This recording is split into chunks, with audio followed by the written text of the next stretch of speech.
नमस्कार, स्वागत है आप सभी का आपके अपने यूट्यूब चैनल सिलेक्शन मंत्रा पर। आशा करता हूं कि आप सभी लोग बहुत ही बेहतरीन होंगे और स्वस्थ होंगे।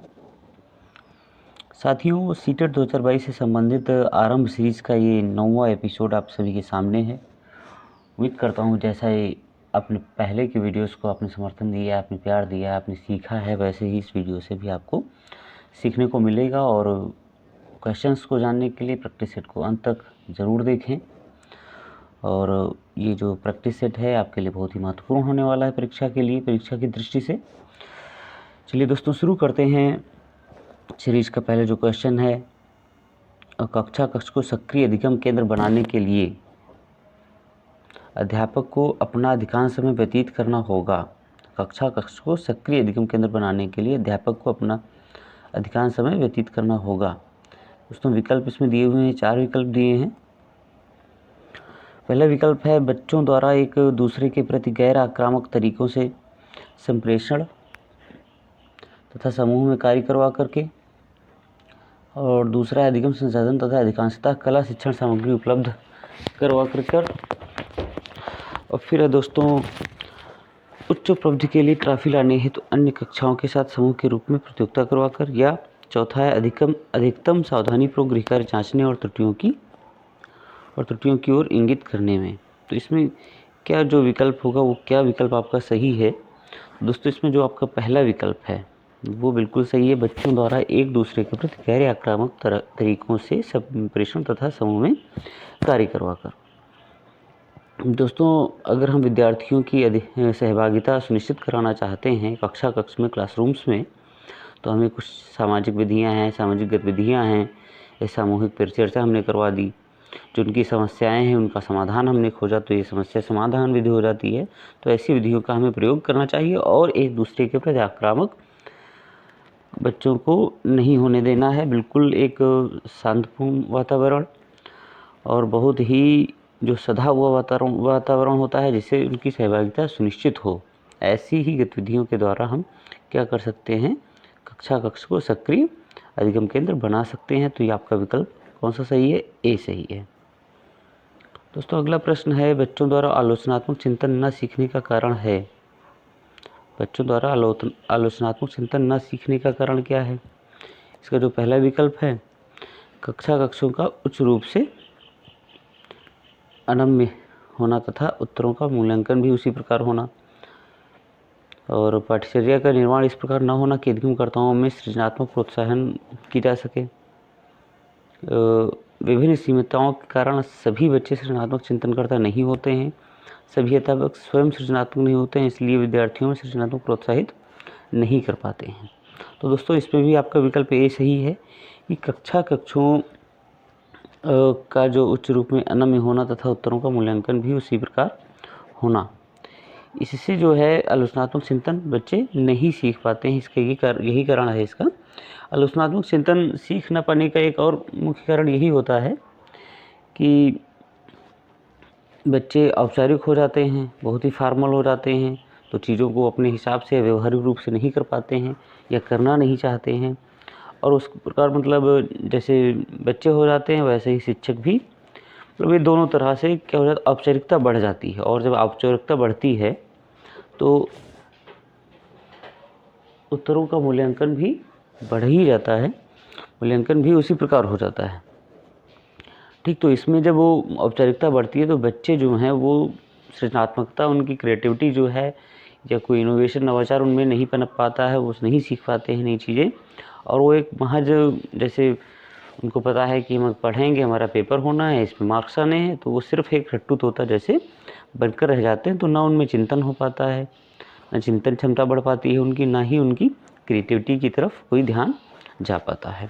तो आपका विकल्प ए बिल्कुल सही है। दोस्तों, अगला प्रश्न है पेशी संबंधी विकास के लिए सबसे उचित कार्यकलाप कौन सा है? पेशी संबंधी विकास के लिए, तो पेशी संबंधी जो पेशी कह सकते हैं, जो पेशियाँ होती हैं हमारे शरीर में, चिकनी मिट्टी के नमूने बनाना, झूला झूलना, बाल फेंकना, रेत पर चित्र खींचना, इनमें से कौन सा विकल्प सही है? तो पेशी संबंधी विकास के लिए चिकनी मिट्टी में नमूने बनाना, ये आपका विकल्प नहीं सही होगा। झूला झूलना भी नहीं सही होगा। रेत पर चित्र खींचना भी सही नहीं है। सही क्या है? बाल फेंकना। बॉल फेंकना एक खेल हो गया, बॉल फेंकना क्या हो गया, खेल हो गया। तो इस प्रकार जब हमारा शारीरिक विकास हम करना चाहते हैं, बच्चे का करना चाहते हैं, तो उसके लिए हमें खेल बहुत ज़रूरी होते हैं। खेल कूद या स्पोर्ट्स हमारे लिए बहुत ज़रूरी होते हैं, जैसे बॉल फेंकना हो गया, दौड़ना कूदना तैरना, शारीरिक व्यायाम भी हो गए। तो ये सभी चीज़ें हैं, इनसे हम पेशी संबंधी विकास या शारीरिक विकास करवा सकते हैं। शारीरिक विकास इनसे अच्छे तरीके से हो सकता है, ना कि चिकनी मिट्टी के नमूने बनाने से, न झूला झूलने से, ना ही रेत पर चित्र खींचने से। क्लियर दोस्तों।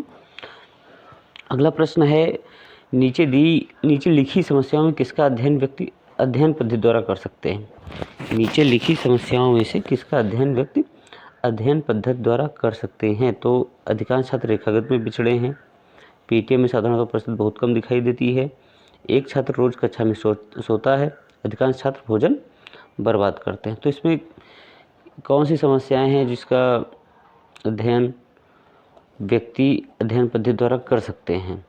तो इसमें दोस्तों आपका सी सही है कि यदि कक्ष में कोई खास बालक रोज सोता है, एक बच्चा है कोई, वो पता नहीं किन कारणों से सोता है, तो उससे और सोता है या मतलब कोई एक व्यवधान उत्पन्न करता है, समस्यात्मक मतलब कोई समस्या भरा प्रश्न पूछ लेता है कभी कभी शिक्षक से, तो शिक्षण इस तरह से होता है बाधित, शिक्षण अधिगम क्या होता है, बाधित होता है। तो इससे व्यक्तिगत अध्ययन पद्धति का प्रयोग किया जा सकता है कि उससे बालक की समस्याओं को समझा जाए, बालक के रूटीन को समझा जाए, बालक क्या करता है, तो उसका हम अध्ययन करेंगे।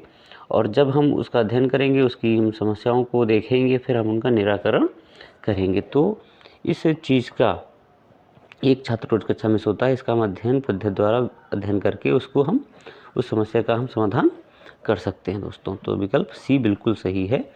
अगला है दोस्तों, बैंकिंग शिक्षा का पिता कौन है। बहुत ही महत्वपूर्ण क्वेश्चन है। बैंकिंग शिक्षा का पिता कौन है। फ्रेयरे हैं, जॉन हॉक हैं, पियाजे हैं या स्किनर हैं। तो दोस्तों जो पाउलो फ्रेयरे हैं ब्राज़ील के, इनको बैंकिंग शिक्षा का पिता कहा गया है। ये एक शिक्षाविद भी थे, दार्शनिक भी थे, और इन्होंने ही बैंकिंग शिक्षा की तरफ संकेत दिया, बैंकिंग शिक्षा की तरफ लोगों को ले गए। और इन्होंने ऐसा बताया कि छात्र को शिक्षक द्वारा भरने के लिए खाली खाता माना जाता था, कि छात्र क्या है, जैसे हम कहा जाता है कि एक मिट्टी का लोंदा होता है या कोरा कागज होता है, वैसा ही छात्र को एक खाली खाता माना जाता था शिक्षक द्वारा। ठीक है, तो ये बैंकिंग शिक्षा के अंतर्गत ही संकेत करता है, उसके अंतर्गत ही आता है। तो पाउलो फ्रेयरे ने इसकी आलोचना तो की, इसके बाद इन्होंने मतलब एक अपनी तरह की, मतलब ये एक इसमें जोड़ देते थे लोग कि ये खाता खाली खाता है, अब इसको जैसा भर पाओ, आप कम भर पाओ, ज़्यादा भर पाओ, जैसा भी इसमें आप लेन देन कर पाओ। तो इसकी आलोचना भी उन्होंने की, और लेकिन इसको बाद में इन्होंने परिवर्तित किया, और जिसको बाद में बैंकिंग शिक्षा कहा गया। तो आपका विकल्प ए बिल्कुल सही है दोस्तों। फिर अगला प्रश्न है, व्यक्तित्व सीखने योग्य व्यवहारों का आदर्श संग्रह है, यह कथन किसका है। तो ये कथन किसका है, स्किनर का है। स्किनर ने ही कहा था व्यक्तित्व जो है वो सीखने योग्य व्यवहारों का आदर्श संग्रह है। फिर अगला प्रश्न है दोस्तों, उदाहरण द्वारा सामान्यीकरण तक पहुंचने वाली विधि क्या है। उदाहरण द्वारा सामान्यीकरण तरफ पहुंचने वाली विधि क्या है। तो विधि कौन सी है, आगमन विधि। कौन सी विधि है, आगमन विधि है, जिसमें हम उदाहरणों की सहायता से नियमीकरण करते हैं, सामान्य नियम निर्धारित करते हैं। तो उसमें आगमन कहा जाता है, उसमें हम क्या कर रहे हैं, नियमों का आगमन कर रहे हैं। तो इस विधि में नोट कर लीजिएगा दोस्तों, बहुत ही इंपॉर्टेंट चीज़ बताने वाला हूँ। स्थूल से सूक्ष्म की ओर, किसकी तरफ, स्थूल से सूक्ष्म की तरफ, और मतलब बड़ी से छोटे की तरफ बढ़ते हैं, विशिष्ट से सामान्य की ओर बढ़ते हैं, ज्ञात से अज्ञात की ओर बढ़ते हैं। ज्ञात हमें उदाहरण है, उसके बाद हम नियम नहीं ज्ञात तो नियम हमने निर्धारित कर लिए। प्रत्यक्ष जो है उदाहरण प्रत्यक्ष होते हैं, उससे हम प्रमाण की तरफ बढ़ते हैं। प्रमाणित हम क्या करने जा रहे हैं, हम नियमों को प्रमाणित करने जा रहे हैं, उदाहरण से नियम की तरफ बढ़ते हैं। तो ये शिक्षण सूत्र इस विधि के अंतर्गत आते हैं। एक बार फिर से दोस्तों, स्थूल से सूक्ष्म की ओर, विशिष्ट से सामान्य की ओर, ज्ञात से अज्ञात की ओर, प्रत्यक्ष से प्रमाण की ओर, उदाहरण से नियम की ओर, जैसे शिक्षण सूत्र इसमें प्रयोग किए जाते हैं। दोस्तों अगला प्रश्न है, छात्रों के भाषागत विकास में सबसे अधिक प्रभाव डालने वाला भाज्य है। छात्रों के भाषागत विकास में सबसे अधिक प्रभाव डालने वाला भाज्य है सामाजिक परिस्थिति। यह किसका कथन है। तो यह कथन किसका है? पियाजे हैं, ब्रूनर हैं, चॉम्स्की हैं या वाइगोत्स्की हैं। तो 100 जो ये हमारा 8 नंबर का क्वेश्चन है, इसमें ये पूछा जा रहा है कि जो सबसे अधिक प्रभाव डालने वाला भाज्य है वो सामाजिक परिस्थिति का कथन किसने दिया है? तो यह कथन किसका है? यह कथन है वाइगोत्स्की का है। किसका है? वाइगोत्स्की का है। इन्होंने ये कहा कि बच्चा के भाषा विकास में जो शिक्षार्थी होता है उसके भाषा विकास में सबसे अधिक प्रभाव कौन डालता है? सामाजिक परिस्थिति। उसके सामाजिक जो उसकी परिस्थिति है वो प्रभाव डालती है। इसमें वो अपने सामाजिक संस्कृति सिद्धांत के प्रमुख तत्वों के रूप में भाषा को इन्होंने स्वीकार किया था, मतलब कि इन्होंने वाइगोत्स्की ने इसको स्वीकार किया था। तो ये कथन इन्हीं का है। फिर अगला बढ़ते हैं। मूल रूप से अध्यापक के व्यावसायिक चरित्र का उल्लेख है। मूल रूप से अध्यापक के व्यावसायिक चरित्र का उल्लेख है। क्या है? विषय ज्ञान है, शिक्षण विधि है, व्यावसायिक नीतिशास्त्र या कक्षा अनुशासन है। क्या है इनमें से आपका सही उत्तर? तो दोस्तों इसका सही उत्तर है सी, व्यावसायिक नीतिशास्त्र। क्या है? व्यावसायिक नीतिशास्त्र है। मूल रूप से अध्यापक के व्यावसायिक चरित्र का उल्लेख व्यावसायिक नीतिशास्त्र के अंतर्गत किया जाता है। क्या विकल्प सही है? सी विकल्प आपका बिल्कुल सही है। फिर दोस्तों, एक आदर्श अध्यापक को एकाग्रचित्त होना चाहिए। एक आदर्श अध्यापक को एकाग्रचित्त होना चाहिए। तो कैसे होना चाहिए? शिक्षण विधि पर होना चाहिए, सिखाने वाले विषय पर होना चाहिए, छात्र और उनके व्यवहार पर होना चाहिए, उपरोक्त सभी पे होना चाहिए। तो उपरोक्त सभी, शिक्षण विधि पर भी एकाग्रचित होना चाहिए, सिखाने वाले विषय पर भी होना चाहिए, छात्रों और उनके व्यवहार पर भी होना चाहिए। तो और इसके साथ अगर हम बात करते हैं तो शिक्षण तकनीकी पर भी होना चाहिए। ठीक है दोस्तों, अगला प्रश्न है, बढ़ते हैं अगले प्रश्न की तरफ। विकास के परिप्रेक्ष्य में समय के साथ होने वाले परिवर्तनों में निम्न में से क्या शामिल है? निम्न में से क्या शामिल है? रूप शामिल है, दर शामिल है, अनुक्रम शामिल है, ये सभी शामिल हैं। तो इसमें आपका विकल्प बी बिल्कुल सही है, दर शामिल है। विकासशील परिप्रेक्ष्य में बाल मनोविज्ञान में समयानुसार होने वाला हर परिवर्तन सबसे अधिक चिंता का विषय होता है। और इसमें अगर वृद्धि नहीं होती है विकास दर में तो बालक में अनेक प्रकार की समस्याएं भी पैदा हो जाती हैं। तो ये दर की बात है कि जिस तरह से हम विकास चाह रहे हैं वैसा नहीं हो रहा है। तो ये इसमें क्या सही है? आपका दर सही है, विकास की दर जो है वो शामिल है। दोस्तों अगला प्रश्न है, एकीकृत छात्र केंद्रित अधिगम के लिए पाठ्यक्रम में निम्नलिखित में से क्या लाभकारी नहीं है? तो क्या लाभकारी नहीं है? छात्र का प्रेरण विकास, सहकर्मी संचार का विकास, छात्र शिक्षक संबंध का निर्माण, खोज सक्रिय अधिगम का ह्रास। तो दोस्तों इसमें आपका विकल्प डी बिल्कुल सही है, खोज सक्रिय अधिगम का ह्रास लाभकारी नहीं है। अगला प्रश्न है दोस्तों, वह विचारणात्मक प्रक्रिया जिसमें नूतन वास्तविक तथा उपयोगी अवधारणाओं का प्रस्तुतिकरण निहित हो कही जाती है। वह विचारात्मक प्रक्रिया जिसमें नूतन वास्तविक तथा उपयोगी अवधारणाओं का प्रस्तुतिकरण किया जाता है या निहित होता है कही जाती है। वो कौन सी प्रक्रिया है? जिसमें नई वास्तविक तथा उपयोगी उदाहरण प्रस्तुतिकरण उनका होता है। तो रचनात्मकता होती है, बुद्धिमत्ता होती है, अभिनव होता है, नव विचार होता है। क्या होता है दोस्तों? तो वो क्या होती है? रचनात्मकता होती है। क्या होती है? रचनात्मकता होती है, क्रिएटिविटी होती है, किसी विचार या विचारधारा की उत्पत्ति से जुड़े चिंतन प्रक्रिया जो नवीन मौलिक मतलब नई भी होती है, मौलिक भी होती है, वही रचनात्मकता कहलाती है। ये परिभाषा है रचनात्मकता की। दोस्तों अगला प्रश्न, बुद्धि का कौन सा सिद्धांत सामान्य बुद्धि और विशिष्ट बुद्धि, जनरल इंटेलिजेंस और स्पेसिफिक इंटेलिजेंस या स्पेशल इंटेलिजेंस की उपस्थिति का समर्थन करता है? स्पेसिफिक फैक्टर जो है जी फैक्टर और एस फैक्टर दोनों को समर्थन करता है। तो स्पीयरमैन का द्विखंड सिद्धांत, ये हमने एक पिछले वीडियो में आपसे साझा किया है, बताया गया है आपको। तो ये स्पीयर का द्विखंड सिद्धांत है, बुद्धि से संबंधित प्रश्न है, बहुत ही महत्वपूर्ण प्रश्न है दोस्तों। कुछ प्रश्न होते हैं कि वो परीक्षाओं में लगभग बार बार पूछे जाते हैं, तो ये प्रश्न उन्हीं में से एक है। उम्मीद करता हूँ समझ में आया होगा दोस्तों। फिर अगला प्रश्न है दोस्तों, माता पिता से वंशजों में स्थानांतरित होने वाले लक्षणों को क्या कहा जाता है? क्या कहा जाता है? तो इसका सही विकल्प क्या है? आनुवंशिकता है। क्या है? आनुवंशिकता ही वो लक्षण है जिससे माता पिता से वंशजों में उसके लक्षण, माता पिता के लक्षण उसकी आने वाली पीढ़ियों में स्थानांतरित होते हैं। और अगला प्रश्न है जो 16 नंबर का है हमारा, कि प्रतिबिंब, अवधारणा, प्रतीक एवं संकेत भाषा, शारीरिक क्रिया और मानसिक क्रिया अंतर्निहित है। ये किस में निहित है? तो ये दोस्तों निहित है, इसके विकल्प क्या है? अनुकूलन में है, समस्या समाधान में है, प्रेरक पेशी विकास में है, विचारात्मक प्रक्रिया में निहित है। इसमें निहित है, प्रेरक पेशी विकास में निहित है। ये चीज़ें जो हैं, प्रतिबिंब, इमेज बनाना, कोई चीज़ होती है, अवधारणा, उसका कॉन्सेप्ट, विचारधारा भी कह सकते हैं, प्रतीक और संकेत उसका, भाषा, शारीरिक क्रिया उसके बाद करनी और मानसिक क्रिया करनी, ये किससे? प्रेरक पेशी विकास से संबंधित हैं, मोटर तंत्र विकास से ये जुड़ी हैं। और इसकी व्याख्या किसने की थी दोस्तों? पियाजे ने की थी। किसने की थी? पियाजे, ध्यान रखिएगा, पियाजे ने इसकी व्याख्या की थी।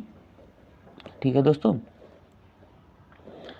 पियाजे ने जो उनका संज्ञानात्मक विकास का सिद्धांत था उसमें इन्होंने इसकी व्याख्या की थी। दोस्तों अगला प्रश्न है, निम्न सिद्धांतों में से कौन बच्चे के बौद्धिक विकास के 4 चरणों, एक तो संवेदी चालक, जिसको संवेदी गामक भी कहते हैं, पूर्व परिचालन, सुदृढ़ परिचालन एवं औपचारिक परिचालन को चिन्हित करता है। सुदृढ़ परिचालन, औपचारिक परिचालन को चिन्हित करता है। एरिक्सन का मनोसामाजिक विकास सिद्धांत, फ्रायड का मानसिक यौन विकास सिद्धांत, जीन पियाजे का संज्ञानात्मक विकास सिद्धांत तो या कोलबर्ग का नैतिक विकास सिद्धांत। तो दोस्तों जीन पियाजे का संज्ञानात्मक विकास सिद्धांत जो है, ये 4 चरणों को, बच्चे के बौद्धिक विकास के 4 चरणों को चिन्हित करता है। इन्होंने 4 दिए थे, अपने चरण बताए थे संज्ञानात्मक विकास के, जैसा कि आपने अभी पिछले प्रश्न में भी देखा। तो 4 चरण इन्होंने बताए थे। एक संवेदी मोटर था, मतलब संवेदी गामक भी कहा जाता है, संवेदी चालक भी कहा जाता है, 0 से 2 वर्ष था। फिर पूर्व संचालकता जो थी, जो पूर्व संक्रियात्मक अवस्था भी इसको कहा जाता है, वो 2 से 7 वर्ष था। फिर प्रत्यक्ष संचालकता जो इसमें दी हुई है, और मूर्त संक्रियात्मक अवस्था जिसे कहते हैं, वो 7 से 11 वर्ष, 7 से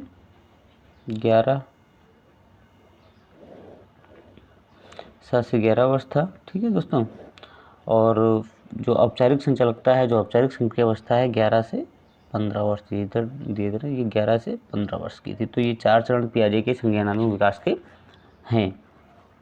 दोस्तों अगला प्रश्न है, सीखने की परिघटना में निम्नलिखित में से कौन सा आवश्यक घटक नहीं है? तो सीखने में क्या नहीं है? अधिगमकर्ता नहीं है। जो सीखने की घटना होती है, अधिगम जो होता है, उसमें कौन आवश्यक नहीं? अधिगमकर्ता नहीं आवश्यक है। दोस्तों बिल्कुल गलत है, अधिगमकर्ता तो आवश्यक होगा ही। आंतरिक अवस्था नहीं आवश्यक है, होनी चाहिए दोस्तों। प्रेरक, जब तक प्रेरणा नहीं होगी, कोई प्रेरक नहीं होगा तब तक तो, और शिक्षक, तो सीखने की जो परिघटना है उसमें अगर हम चारों विकल्प को सही से देखें तो हमारा जो विकल्प है वो डी सही है, क्योंकि सीखने की घटना जो होती है, जो अधिगम करता होता है, तो उसके मानसिक और शारीरिक स्वास्थ्य के हिसाब से प्रेरक तत्वों के समायोजन से पूर्ण होती है। तो महत्वपूर्ण कारक शिक्षक नहीं है। शिक्षक क्या करता है? बालक को वातावरण प्रदान करता है और अधिगम को सुचारू बनाने के लिए प्रयास करता है। तो आपका विकल्प इसमें डी सही। दोस्तों अगला प्रश्न हमारा है, रमेश तथा अंकित की समान बुद्धि लब्धि 120 वर्ष है। रमेश अंकित से 2 वर्ष छोटा है। यदि अंकित की आयु 12 वर्ष हो तो रमेश की मानसिक आयु क्या होगी? तो हम दोस्तों इसको देख लेते हैं। जो IQ होता है वो होता है M/R गुणे 100 होता है। तो मेंटल एज कितनी हो जाएगी? मेंटल एज हो जाएगी दोस्तों, मेंटल एज हो जाएगी IQ गुणे R/100 हो जाएगा। और मेंटल एज दी नहीं है, मेंटल एज पूछ रहा है आपसे, ये पूछ रहा है, और दिया हुआ है कि रियल एज दी हुई है कि रमेश अंकित से 2 वर्ष छोटा है और अंकित की आयु कितनी है? 12 वर्ष है। तो ये कितना हो जाएगा आपका?